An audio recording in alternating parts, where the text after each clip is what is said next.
नमस्कार, किसानों के डिजिटल अड्डा किसान ऑफ इंडिया में आपका अभिनंदन। आज शनिवार है और हर शनिवार को होती है आपसे खेती किसानी की बात। तो शुरू करते हैं आज के इस अंक की। सबसे पहले आपको एक इंटरेस्टिंग खबर बताते हैं। पंजाब में स्थानीय निकाय के चुनाव होने वाले हैं और सबसे ज़्यादा जिस चुनाव चिन्ह की मांग हो रही है, जो डिमांड है, वो है ट्रैक्टर पर बैठा किसान। किसान भारतीय अर्थव्यवस्था की रीढ़ हैं और ट्रैक्टर भारत की कृषि तरक्की की पहचान। ये पहचान हाल के दिनों में किसान आंदोलन से भी जुड़ गई है।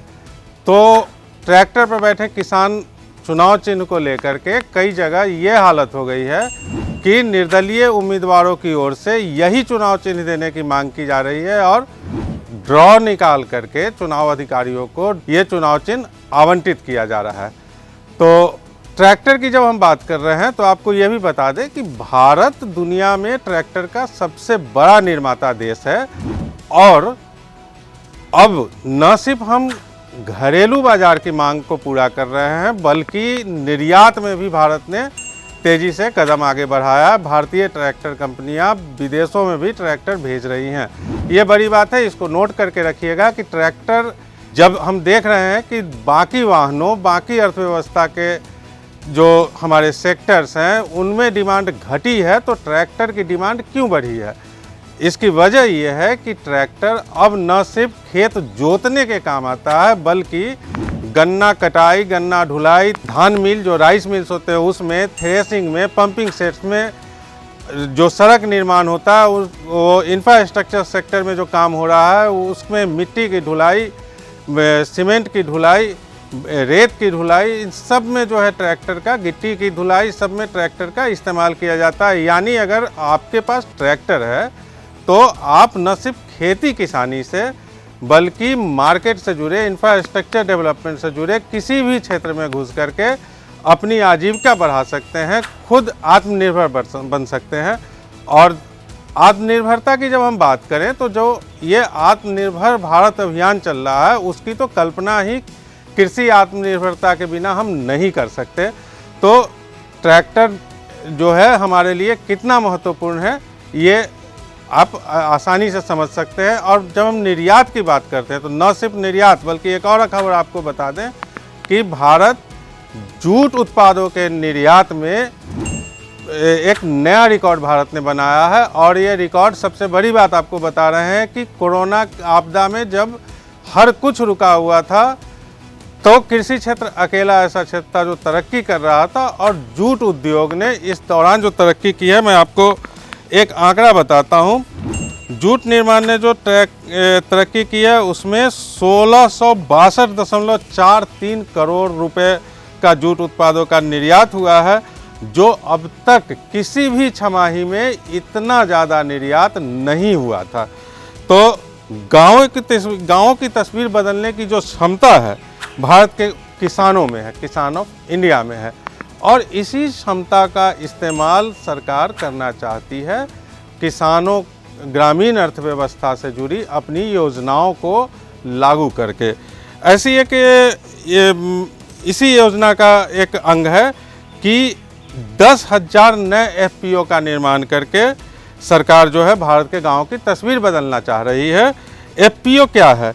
एफपीओ असल में किसान उत्पादक संगठन है। ये किसानों का एक ऐसा संगठन है जो कंपनी एक्ट के तहत रजिस्टर्ड होकर कृषि उत्पादक कार्य को आगे बढ़ाता है और सरकार ये करती है कि एफपीओ की मदद करती है। 6,885 करोड़ रुपए सरकार ने इसके लिए 10,000 नए एफपीओ के निर्माण के लिए इसका समर्थन किया है, इसको सरकार देगी। तो कृषि क्षेत्र आर्थिक विकास और राष्ट्र निर्माण दोनों में महत्वपूर्ण भूमिका निभा रहा है।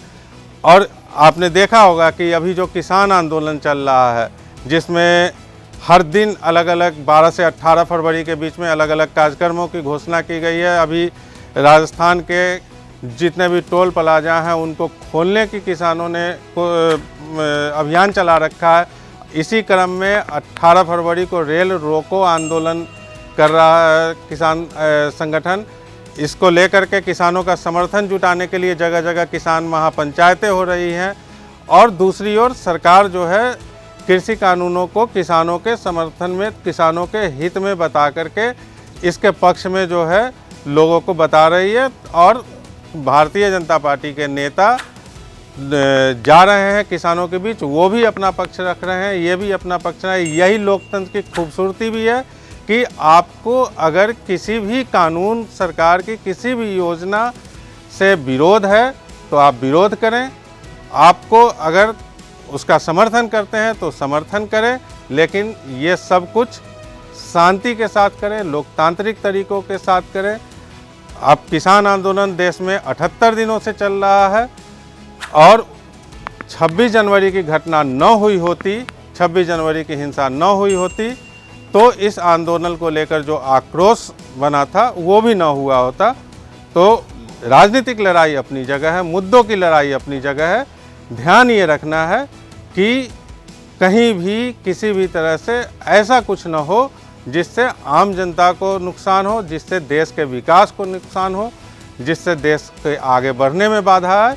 और खेती किसानी की जब हम बात करते हैं तो हमें ये मानकर चलना है, हमें ये कोशिश करनी है कि ये जो है भारतीय अर्थव्यवस्था की रीढ़ है और ये रीढ़ हमेशा ही मजबूत रहनी चाहिए। तो आज के लिए इतना ही। अगले शनिवार जब हम मिलेंगे तो फिर खेती किसानी क्षेत्र के से जुड़ी नई खबरों के साथ, सरकार की नई योजनाओं के साथ, किसानी के क्षेत्र में हो रही नई तरक्कियों के साथ आपसे फिर होगी बात। तब तक के लिए नमस्कार। किसान ऑफ इंडिया के YouTube चैनल को सब्सक्राइब करने के लिए नीचे दिया सब्सक्राइब बटन दबाएं और किसान ऑफ इंडिया से जुड़े सभी अपडेट्स को पाने के लिए बेल आइकन दबाना ना भूलें।